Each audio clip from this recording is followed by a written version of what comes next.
This is the At Home with Zac and TT for the Millwall drive home, reporting on the game that just finished at the Bet365 Stadium. It finished Stoke City 1. Millwall 2. Yes, another win. 3 wins on the bounce. It's a beautiful, happy Easter for all the Millwall fans out there. In fact, obviously Good Friday, a 1-0 win at against Rotherham, at the Den. Yesterday, the Lions went out and had a magnificent performance and done really well against a very good footballing side, but we played some beautiful football. Did you score yesterday? Yes, I did. Scored a banger himself in a good win for the Lions. And then obviously winning 2-1 today. A game of two halves. To be fair, we were pretty woeful in the first half. Very good in the second half. The substitution made a massive difference to the team. And I felt over the balance of the game, we deservedly go away with all 3 points. I did not see the first 10 minutes because I was at work. I was getting home, keeping to the speed limit, of course. As you know that I drive safely, normally doing the drive home. So the first 10 minutes was watched by Zac. So Zac, who was the starting lineup? It was Bart in goal with Muzzer, Pearce and Cooper in front of him. The 2 centre-backs of Danny Mack and the 2 wing-backs of Danny Mack. I make it look too easy. I make it look too easy. He's struggling already. So what were the 2 wing-backs? Danny Mack and Malone. The central midfield partnership was Billy Mitchell and Evans. And the front 3 was Kenneth Zahor, well, in the middle. And then on the right was Jed. On the left was Bennett. Very good. So the first 10 minutes, anything happen? No. No. Yeah, I didn't miss much. And to be fair, first half wise, we created our own problems. You know, Stoke didn't look like, well, we weren't doing virtually anything going forward ourselves, but the only time that Stoke looked to cause us any trouble was when we lost the ball in midfield. And that was because we only had Billy and George in there. The front 3 were too far away from them. So it meant that as soon as they got on the ball, far too often there was no pass available, which meant they dwelt too long on it and then looked to get rid of it. And often either one of the 2 central midfielders gave the ball away or one of the back 3 gave the ball away. And it was just a little bit lackadaisical. And we created our own issues. We did start at the 13th minute. It was a great run by Jed. Gets down the left. He puts the ball into Evans, who then takes a shot and it goes wide. And then a couple of minutes later, you know, Evans does well again, funny enough. Gets the ball, takes a good shot, but... you know, he's hit it well.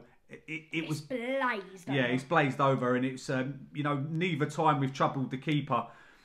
And to be fair, from then Stoke, like I said, making the most of a mistake by Billy, although it didn't create a chance, fortunately, from the Billy miss. Evans then gives the ball away.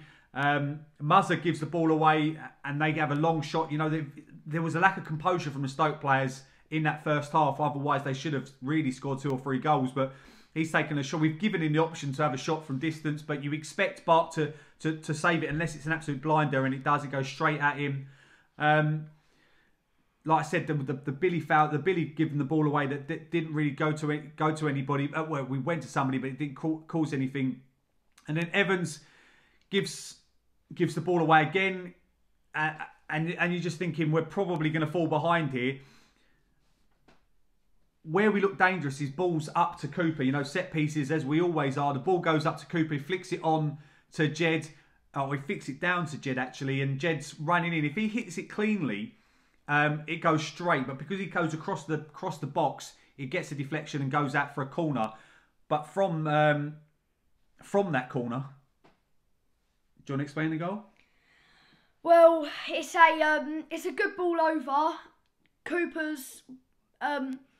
He's done very well. He's nodded it onto himself a little bit, run down the line, put it in, and it's bobbling about. And then Murray Wallace somehow gets the ball and just nicks it and just taps it under the keeper. It's a very lucky goal, but we'll take any goal at that when we're not doing very well. At that stage, yeah. And to be fair, Evans does get a little knock on for Murray Wallace. Everton-esque, arriving in the box at the right time and then finishing it off. Not quite as good of a finish. No. We're undeservedly 1-0 up at that stage. Stoke still go. They had another shot that was well over. You know, like again, their finishing was useless in the first half, and second half they didn't do absolutely anything. They do equalise with a really routine ball over the defence. Muzzer's going with the defenders where we've really missed Hutchinson. There's no doubt about it. The ball's bobbled around. He's mishit it. It's gone across the box. Pearce is in no man's land. Tries to turn. Doesn't then get out for the block. And the ball goes under Bart. Even that was a mishit, really finish. And it goes under Bart and makes it 1-1. And to be fair, at that stage, given the possession and the the territorial possession that Stoke had, they deserved to be 1-1, if not leading at that stage. And then we go in at half-time 1-1. And you're thinking, will Gary make any substitutions? Because he doesn't normally swap it about that early, but he does. And he makes a fantastic decision. He brings Sahora off, who was pretty ineffectual, to be honest, and brings Kieftenbeld on, and Kieftenbeld had a superb game in the second half, absolutely run the show, breaking up the play, and I felt that he gave licence to the other two midfielders to get on the ball a lot more. Evans, I felt, stepped up second half, but Billy Mitchell was superb. Obviously, we'll go on to the goal in a minute, but his all-round play, Billy, in the second half was far better than it was in the first, and I'm sure he'll think of that. His composure on the ball, spreading the play a little bit better, and making himself more available to receive the ball. I saw it at 4 or 5 different occasions. He's receiving the ball Woods-esque off the defenders. I was the one up at 4. He's the one that's been yawning. Receives the ball and then turns and then plays it out, and that's what you really want to see from our central midfielders. And Billy done that really well. But I'll go on to, before we go on to who scored the goal, I'm going to go on to my man of the match. You can do your man of the match afterwards. But my man of the match today, because I just absolutely love seeing him play, is Jed Wallace. When his confidence is up, because his work rate he gives you every single week, and it was epitomised by the fact that he's chased the ball down the left, made them play it back to the goalkeeper, and the keeper's passed it out to the right side of the pitch, and he's there trying to block it again. And you're thinking, how's he got out there so quickly? Jed Wallace's work rate is a given, which is unbelievable for a winger, because you don't normally get that for that type of player. But his skill on the ball, his ability, his energy is just... He's the best. I'm going to say it now. From the last 3 or 4 weeks, he's the best midfielder, the best winger in the Championship. Ajara is probably the best midfielder at the moment in terms of his attacking midfield play.